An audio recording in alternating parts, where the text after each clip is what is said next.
Welcome everybody to the Vision Project. This is Tanner Coppernall here, the founder and the vessel of the Vision Project.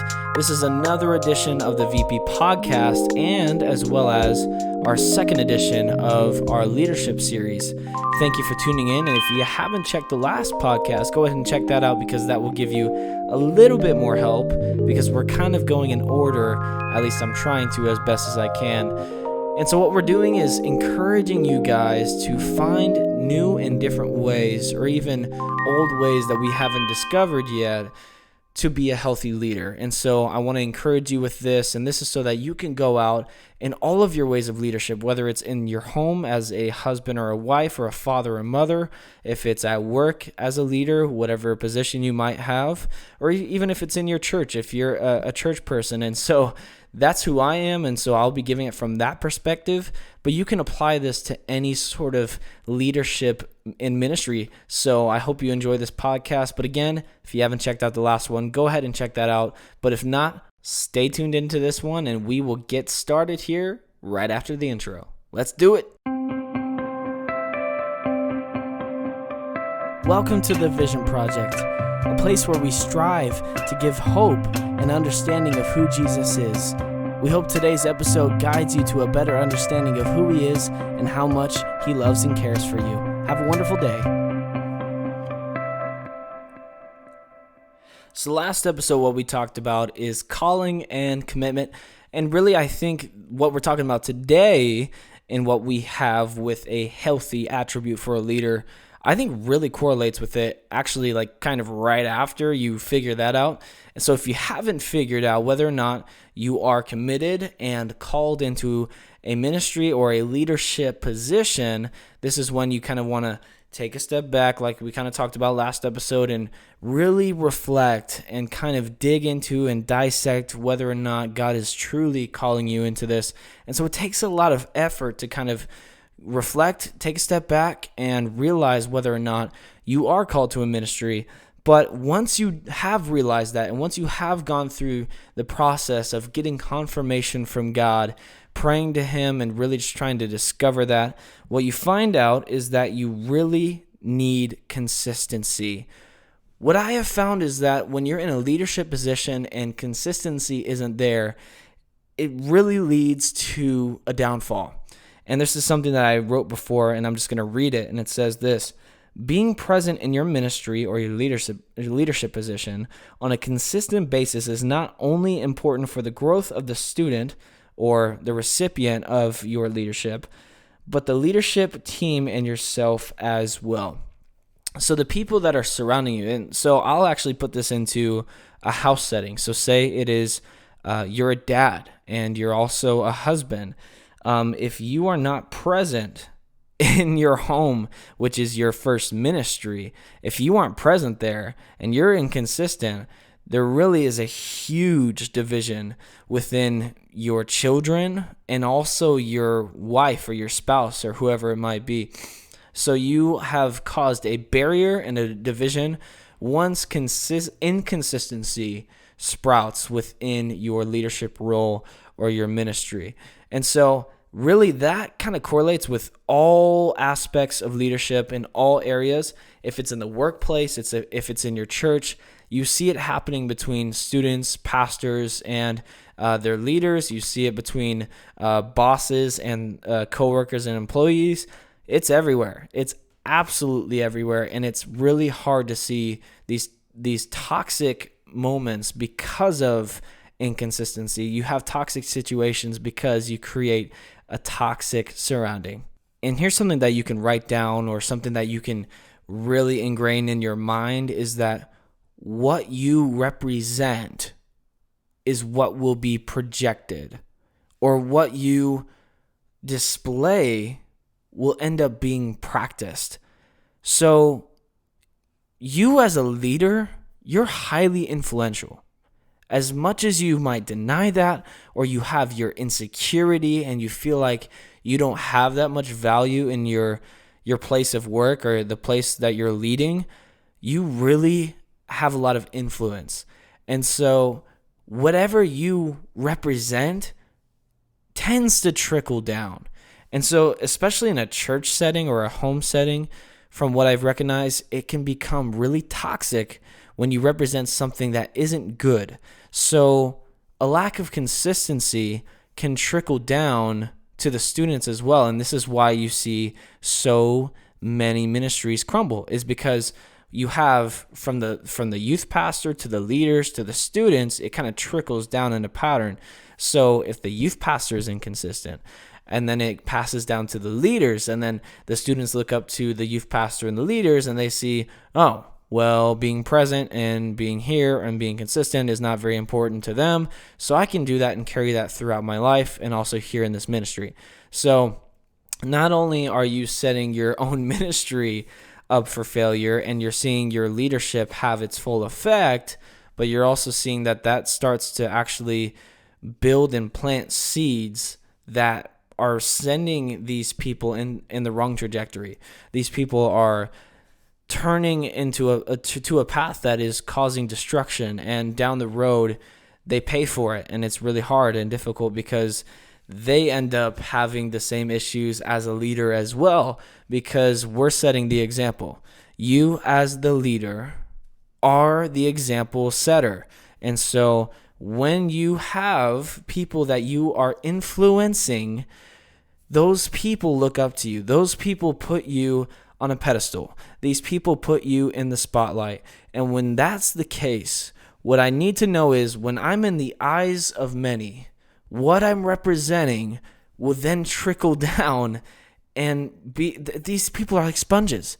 Like when you are an influencer, the influencees are sponges. They take in, they soak in the different practices that they see you attributing to.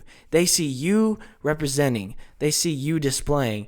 And so when that's the case, I really need to make sure, I'm not saying to walk on eggshells or anything like that, but I am saying to make sure that you are aware of who and what you are representing in and outside of the church walls, in and outside of your house, in and outside of the workplace. What you do truly does have an effect. And so when it comes to the point of consistency, if you are inconsistent, that doesn't necessarily set the students or other people up for success that are surrounding you. Because if you have insecurity about your own self in the place that you're called to and that you're supposed to be committed to, and you lack because of that, then there's a huge piece missing. As much as you really don't think that you have that big of an effect on the ministry or on your household or on the workplace, when one piece is missing to the puzzle, the whole picture isn't there. And so I want us as leaders, as people of God especially, to represent God and the kingdom in the right way. And that means being consistent. That means being committed. And when you're committed, you are consistent. Because if you say that you're committed and you're not consistent, you truly aren't. And so you have to go back to square one. You have to say, okay, am I called? Am I committed? Okay, now I got to be consistent. Because when you have inconsistent leaders, you have inconsistent students. When you have inconsistent leadership, you have consistent destruction. And I'll say that again. When you have inconsistent leadership, you have consistent destruction. Each path and every step of the way that you are leading and you are inconsistent, you are then causing a trending destruction, a downfall that is spiraling out. Now, I want to give you a little bit of perspective of why, and a little bit of context, why I am so passionate about this. It's because I myself have been in pretty much every single position that you could be in the youth ministry realm. And so for me, this gives perspective on kind of all other leadership realms, because I've been the recipient, I've been in between, in the middle, and then I've also been the head. So meaning I've been a student, I've been a student leader, I've been a leader, and then I've also become the youth pastor. And so for me, seeing all of these different areas has caused me to have a lot more of an eye-opening perspective on what it looks like to receive inconsistency. As a student, I'll take you guys back and I'll give you guys examples. And this, again, it really correlates, and I'll give examples so that it makes it really practical for you in the position that you are in. But for myself as a student, okay? For myself as a student, I had received a lot of inconsistency in my tenure as a student in youth ministry, and that's from grade school up to senior year of high school. I really received a lot of different inconsistencies throughout my student receiving leadership. So one example is I went to this church my entire life growing up until I was about 17 years old. And this church, when I was in junior high and high school, just kept having leaders, specifically like youth pastors and teachers that were coming in and out. And like junior high, I came in and I had a pastor for like a month, and then he moved, and then we had somebody come in, and it was like, what the heck? That was so weird. That was like, I was getting used to this guy and I was bonding to him and he was really awesome. And then this other guy came in, but I mean, it was great in the end, but it still was, there was an inconsistency there. But then when I got into my freshman year of high school, it was actually worse than the junior high one. The junior high one wasn't as bad as this one, but when I got into high school, we had rotating teachers and speakers, and we didn't have a consistent youth pastor until it was probably like, I want to say it was almost a year. It felt like it, at least. I could definitely be wrong on that. But anyways, it was hard because we never got to build a consistent relationship with the head leader because we didn't know who that was. We didn't exactly know who was in charge. We just knew that there was somebody that was teaching that day and we're doing worship. And it was hard. It was difficult because we just kept having people in and out. And then we also had some changing within the church overall at that church. And we had the head pastor that left.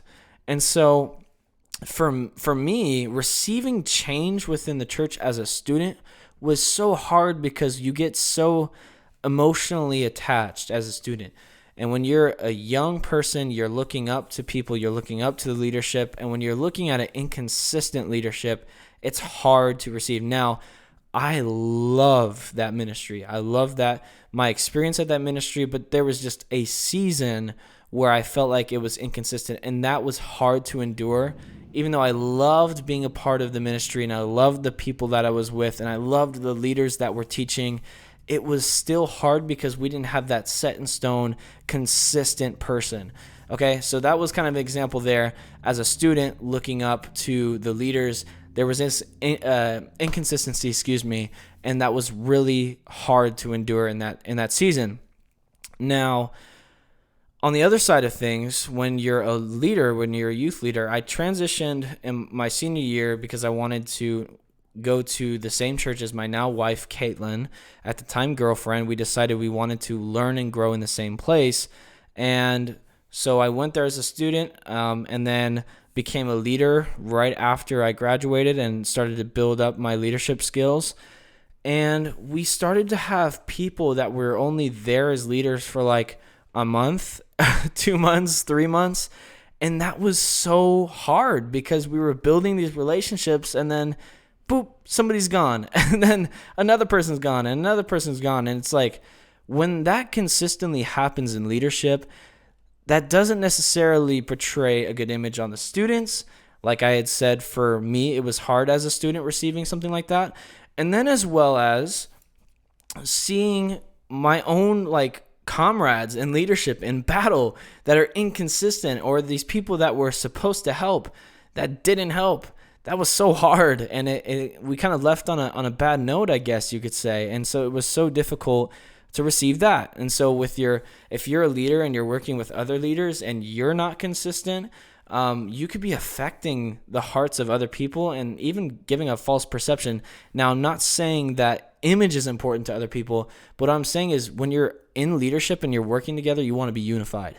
Unity is so, so important because the way that you grow and impact, shout out to Movement Youth, is so important if you are unified. That's the way that you impact better and you grow better, is if you start with unity. And so when you have an inconsistency and there's lack of communication and there's lack of, I might have given a spoiler. When there's a lack of unity within your community, you struggle to grow and you struggle to really impact as well as you possibly could have if you were fully engaged and fully committed. And so that was for me as a leader. There were some seasons of that, but I also, again, have had great, incredible experiences as a leader. And it was awesome working with my brother-in-law, who was the youth pastor. And then now I'm the youth pastor, and I've received some different moments. Now, I had an example last night where it was super awesome. I had people that were committed and helping me in setting up Christmas stuff. And man, it just made me so happy because here I am in the season where I am literally broken. My knee is messed up. I cannot walk. I cannot function. And I have people that are stepping up to the plate for me and helping set up and helping the physical operation happen and work because I couldn't do that on my own. And so my leaders are stepping up and they are absolutely working their tails off. And it is so awesome to see them do that and for us to unify in that way.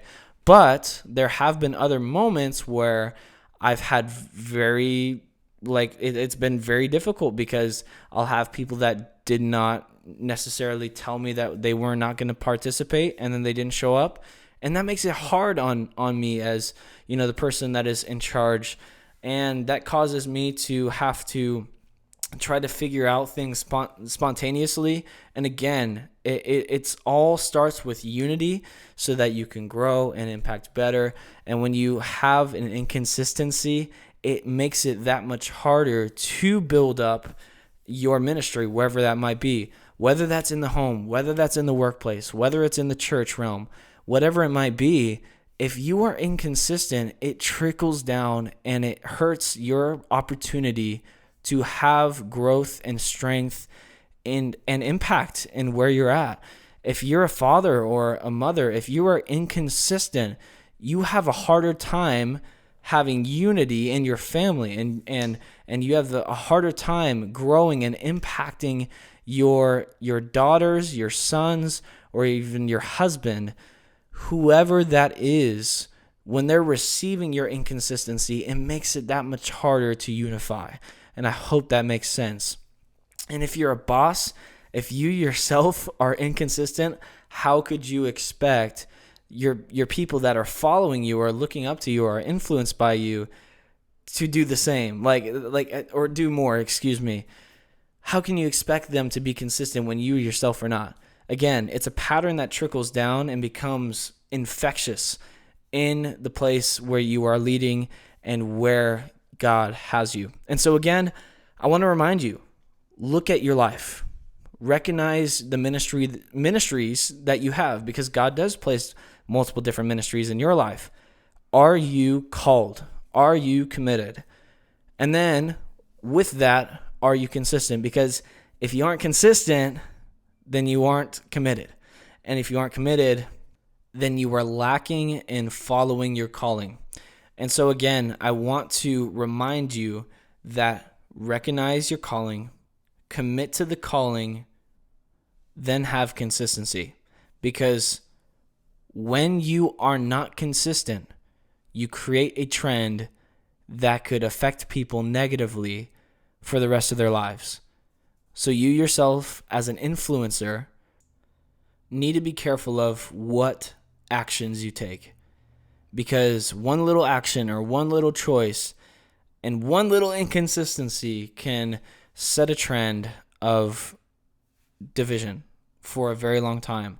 Or it can cause a person that you are leading to end up having that same attribute as well, which is a negative attribute that they will carry with them for the rest of their life. So as we reflect on our lives, I would hope that you would be able to recognize those things and implement these things so that you yourself can become a stronger leader today. But hey, don't be discouraged. This is your opportunity to reflect on life and make change. And if you're feeling that way, if you feel like you've been inconsistent and you haven't been committed into your calling, today's the day where you can make change, and commitment is possible. Change is possible, and change is healthy as well. So I would hope that we could all reflect on our lives and do that as well.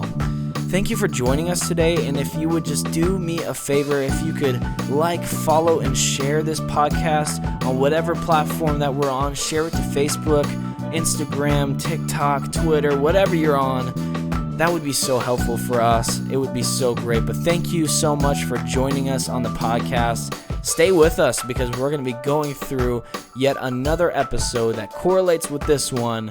So I would hope that you would stay tuned and be ready for the next episode. See you guys. Have a blessed day.